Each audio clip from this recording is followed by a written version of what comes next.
বাংলাদেশ দল অস্ট্রেলিয়ার মুখোমুখি হবে সুপার 8-এ বাংলাদেশ দলের প্রথম ম্যাচ। এবং এই পার্টিকুলার ম্যাচ যদি আমরা খেয়াল করি, বাংলাদেশ দলে 11 নিয়ে অনেক আলোচনা হচ্ছে। 11 নিয়ে আলোচনা হওয়ার যথেষ্ট কারণ রয়েছে এবং এই কারণগুলোর অন্যতম সেটা হচ্ছে টপ অর্ডারের অফ ফর্ম। বাংলাদেশ দলের সামগ্রিকভাবে যদি ব্যাটিং ডিপার্টমেন্টের চিত্র আমরা দেখি, তাতে দেখা যাবে যে অনেক ক্ষেত্রে বাংলাদেশ 20 ওভার খেলতে পারছে না, 105-6 রানের মধ্যে অল আউট হয়ে যাচ্ছে। এমনও সিনারিও আমরা দেখেছি যে 113 রান চেস করতে গিয়ে আমরা 4 রানে ডিফিটেড হয়েছি। শ্রীলঙ্কার এগেনস্টে বাংলাদেশ 120+ রান চেস করতে গিয়ে একটা সময় 20-22 রানের মধ্যে মিডলে 5 উইকেট হারিয়েছে। অর্থাৎ টিম টাইগার্সের ব্যাটিং অর্ডার নিয়ে যথেষ্ট অসন্তুষ্টি রয়েছে। বোলিং ডিপার্টমেন্ট বাংলাদেশের এক্সট্রাঅর্ডিনারি, এবারে বিশ্বকাপের সেরা, এবারে বিশ্বকাপে অন্যতম সেরা ডট বলার, কিংবা একই সাথে যদি স্লক ওভার স্পেশালিস্ট বলি মুস্তাফিজের কথা, একই সাথে যদি শুরুর দিকে প্রতিপক্ষকে ধসিয়ে দেওয়ার ক্ষেত্রে দারুণ রোল প্লে করতে পারে এরকম ক্রিকেটার দেখি, সেটা হতে পারে তানজিম সাকিব। এই যে ঘটনাগুলো আমরা দেখছি, এই যে এক একজনের বিভিন্ন কন্ট্রিবিউশনসের জায়গাগুলো আমরা দেখছি, সেগুলো কিন্তু টিম টাইগার্সকে, ওই যে বললাম পরিসংখ্যানের কথা, যে 4টা ম্যাচে 3টা জিতেছে, সেই জায়গায় অনেক এগিয়ে রেখেছে। সো টিম টাইগার্স তারা যদি 11-এ পরিবর্তন আনতে চায়, বাংলাদেশের এই ডিফারেন্ট ম্যাচে ডিফারেন্ট উইকেটে খেলাটা হবে, ডিফারেন্ট সিটি ইনফ্যাক্ট না, ডিফারেন্ট কান্ট্রিতে এই খেলাটা হবে, সেখানটায় যদি বাংলাদেশকে ভালো করতে হয়, বাংলাদেশকে রিয়েলিস্টিক ক্রিকেট অ্যান্ড প্ল্যানটা করতে হবে, তাই তো? সেই জায়গায় আমরা আসলে কতটুকু কমফোর্ট জোনে রয়েছি। 11-এ পরিবর্তনের যথেষ্ট আলোচনা রয়েছে এবং সেই আলোচনার সবচেয়ে বড় আলোচিত ক্যারেক্টার দুজন।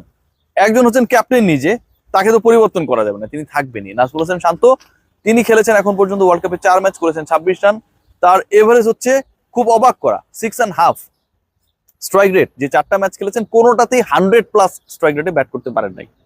এবং আরেকটা ক্যারেক্টার রয়েছে লিটন কুমার দাস, 56 রান করেছেন 14 গড়ে, এবং এই যে 56 রান 14 গড়ে করেছেন, 4টা ম্যাচ খেলেছেন, কোনো ম্যাচেই তার স্ট্রাইক রেট 100+ না ভাই। উইকেটের দোষ আপনি যতই দেন না কেন, আপনারা যতই বলার চেষ্টা করুন না কেন যে এবারে বিশ্বকাপের শুরুটা আসলে মানে এক্সপেক্টেড উইকেটে হয় নাই এবং বাংলাদেশি ব্যাটারদের সেখানে খারাপ করার যথেষ্ট কারণ রয়েছে, কিন্তু শান্ত লিটন যেভাবে আউট হয়েছেন, যেই ধরনের আউট হয়েছেন, লাস্ট ম্যাচে যদি আমরা খেয়াল করি, পুল করতে গিয়ে মিস টাইমিং করেছেন। শান্ত যে বলটা আসলে ভেতরে আসছিল, সেই বল আসলে মানে তার দুর্বলতার জায়গা, এবং তার দুর্বলতার জায়গা ওখানটায় দেখেই কিন্তু রাউন্ড উইকেটে বোলার এসে অ্যাটাক করেছিলেন। সবকিছু জানার পরও শান্ত ভেরি ফার্স্ট স্পিন বলে আউট হয়ে গেছেন। সো এগুলো নিয়ে অনেক অসন্তুষ্টি থাকলেও, নাজমুল শান্তকে বাদ দেওয়ার সুযোগ না থাকলেও, লিটন কুমার দাসকে নিয়ে কিন্তু টুকটাক আলোচনা রয়েছে। এবং সেই আলোচনার মূল কারণ সেটা হচ্ছে আরো একজন রয়েছে যাকে হেড কোচ চান্ডিকা হাথুরু সিং খুব পছন্দ করেন, যার ব্যাপারে অস্ট্রেলিয়া নিউজিল্যান্ড টাইপের দলের বিপক্ষে বাংলাদেশ যদি খেলে খুব পজিটিভ একটা ইন্টেন্ট কাজ করে হেড কোচের মাথায়। সৌম্য সরকার, তিনি কি দলে ঢুকে যেতে পারেন? এই আলোচনাটা যখন হচ্ছে, ঠিক তখন একটা পক্ষ খুব স্ট্রংলি পুরো ব্যাপারটার অপোজ করেছেন, এবং এটাকে আমি লাইক করছি। এই কারণেই লিটন কুমার দাসকে যেহেতু এতদিন টানা হয়েছে এবং তার অফ-ফর্ম ডেফিনেটলি বিরক্তিকর হলেও দিন শেষে বাংলাদেশের খুব বড় ক্ষতি হয় নাই। সো সুপার 8-এ অস্ট্রেলিয়ার বিপক্ষে যে ম্যাচটা বাংলাদেশ খেলতে যাবে, সেখানটায় Liton should be given a chance. Yes, Liton should be given a chance, এই আলোচনাটা রয়েছে। এবং আরো একটা আলোচনা রয়েছে, যে আলোচনাটা আসলে কোনো ব্যাকআপ নেই।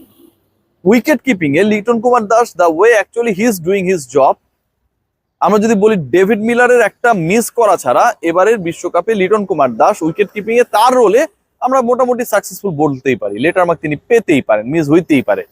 সো জাকেরের উপর যখন ওই আস্থা থাকে না, বা জাকেরও এক্সট্রাঅর্ডিনারি কোনো কিছু করে দেখান নাই, তখন লিটন কুমার দাসের কিপিং এবং লিটন কুমার দাস সুপার 8-এ একটা ম্যাচ খেললে তিনি যদি পারফরমেন্স করেন, তিনি যদি ফর্মে আসেন, বাংলাদেশের তো এরপরও ম্যাচেস রয়েছে, সেটা অনেক বেশি পজিটিভলি এফেক্টেড হবে। সেই আলোচনাটা রয়েছে খুব স্ট্রংলি। লিটনের তার মানে বাদ পড়ার সুযোগ নেই, শান্ত তো ক্যাপ্টেন, তিনি থাকছেন। তাহলে বাদ পড়া আলোচনা কেন? বাদ পড়ার আলোচনা মূলত ক্রিয়েট হয়েছে বাংলাদেশ এবং অস্ট্রেলিয়া ম্যাচের আগে সাউথ আফ্রিকা এবং ইউএসএ ম্যাচের যে রেজাল্ট, সেই ম্যাচের যে পারফরমেন্স, সেখানটায় ক্রিকেটাররা দ্য ওয়ে দে ডেলিভার, সেটার কারণে এবারে বিশ্বকাপে রান হচ্ছে। আমি শুরুর আলোচনায় বলছিলাম, কিন্তু ওই পার্টিকুলার ম্যাচটায় এক ম্যাচেই 40 ওভারে খেলা হয়েছে, 20-20-40 রান হয়েছে 370। এই যে 370 রান করেছে, সেখানটায় 194 করেছে দক্ষিণ আফ্রিকা, প্রায় 200-র কাছাকাছি। চেস করতে গিয়ে ইউএসএ করেছে 250, প্রায় 176। তার মানে একই স্টেডিয়ামে যখন খেলা হবে, ভিভ রিচার্ডস স্টেডিয়ামে নর্থ সাউন্ডের, সেই স্টেডিয়ামে যখন খেলা হবে, সেখানকার উইকেটে যখন খেলা হবে, বাংলাদেশ অস্ট্রেলিয়া ম্যাচে তো রান হবে। এবং রান যদি হয়, বাংলাদেশের বোলাররা যতটুকু চেপে ধরতে পেরেছিল সেন্ট ভিনসেন্টেতে আর্নেস্ট ভ্যালি স্টেডিয়ামে, কিংবা আমরা যদি খেয়াল করি ডালাসে কিংবা যদি খেয়াল করি আমরা নিউ ইয়র্কে যে বাংলাদেশের bowling department did tremendous job, সেটা কি আসলে খুব বেশি পসিবল হবে, অ্যাপ্লিকেবল সম্ভব? আমার কাছে যতটুকু মনে হয়, according to the scenario of the last match between USA and south Africa, bowling ডিপার্টমেন্টে যত আপনি ভালো করুন না কেন, 500% আরো একবার দিন না কেন, কাজটা বেশ কঠিন। এবং সেই কঠিন কাজে কেউ যদি খুব বাজেভাবে বিফল হন, ফেইল করেন, সেখানটায় যেন একটা অপশন থাকে। এজন্যই সিক্সথ বোলার নিয়ে আলোচনা হচ্ছে। এখন এই সিক্সথ বোলার যদি বাংলাদেশ অ্যাড করতে চায়, বাংলাদেশকে স্যাক্রিফাইস করতে হবে কাউকে না কাউকে। এবং সেই স্যাক্রিফাইসিং যে নেমটা আমি বলছিলাম যে লিটনকে আসলে বাদ দেওয়ার কোনো সুযোগ নেই, সেটা হচ্ছে নাম্বার 7 ব্যাটার জাকের আলী অনেক। জাকেরকে বাংলাদেশ যদি স্যাক্রিফাইস করে তাহলে বাংলাদেশ খেলাবে কাকে, এটা নিয়েও দুই ধরনের মত রয়েছে। ঢাকার যারা থিঙ্ক ট্যাঙ্ক তারা চান শরীফুল যেভাবে হোক খেলুক। শরীফুল যেই ম্যাচেস গুলোতে আসলে উইকেট বোলারদের খুব একটা সহযোগিতা করে না, এই টাইপের ম্যাচেও কিন্তু তিনি বা এই টাইপের উইকেটেও কিন্তু তিনি সফল হন, এটা প্রমাণিত। তো শরীফুল যেহেতু এখন ইনজুরি থেকে মুক্ত হয়েছেন, তার হাতে স্ট্রিচ পড়েছিল, সবকিছু ঠিকঠাক হয়েছে, তানজিম সাকিব, তাসকিন আহমেদ, মুস্তাফিজের পারফরমেন্স এত ভালো ছিল বা এত ভালো হচ্ছে, সেই জায়গায় শরীফুলকে আসলে ইনক্লুড করার কোনো জায়গা হয় নাই। বাংলাদেশ যদি শরীফুলকে ইনক্লুড করেও সেই জায়গায় কোনো পেসার বাদ পড়বে না, জাকেরকে অফ করে শরীফুলকে ইন করানোর পরিকল্পনা বা আলোচনা রয়েছে, এটা ফাইনাল না এখন পর্যন্ত। আরেকটা আলোচনা রয়েছে, সেটা হচ্ছে শেখ মাহাদি হাসান বাংলাদেশের স্পিন ডিপার্টমেন্টে আরো একটা নতুন ভ্যারিয়েশন যোগ করা। দলে লেগ স্পিনার খেলছে, রিশাদের খেলা নিয়ে কোনো সংশয় নেই, বাঁহাতি অর্থোডক্স খেলছেন, সাকিব আল হাসানও খেলবেন, কোনো সংশয় নেই। সো মাহমুদুল্লাহ রিয়াদের ওই অকেশনাল অফ স্পিনের থেকে যদি টাইট অফ স্পিন করার জন্য, ইভেন পাওয়ার প্লেতেও কার্যকর বোলিং করার জন্য শেখ মাহাদিকে পিক করা হয়, অবাক হবার কিছু থাকবে না। তারপরও সংশয় থাকছে, তারপরও আলোচনা থাকছে, এবং সেই আলোচনা তৈরি করতে, সেই আলোচনাটাকে অনেক বেশি কি বলবো ফুয়েল দিতে যেখানটায় বড় ভূমিকা পালন করেছে বাংলাদেশের ব্যাটিং লাইন আপ। দেখুন, বাংলাদেশ দল 105-6 রানে অল আউট হয়েছে, 113 চেস করতে পারেনি, 120 চেস করতে গিয়ে বাংলাদেশ দল হুড়মুড় করে ব্যাটার আউট হয়ে গেছে। 7 জন ব্যাটার নিয়ে খেলার পরও যখন এত সমস্যা হয়, তখন সেই দলটা কি ব্যাটসম্যান কম নিয়ে বা কমিয়ে খেলবে? সেই দলটা কি সেই গাছ দেখাতে পারবে যে আমি একজন ব্যাটার কম নিয়ে খেললাম? It's a big question.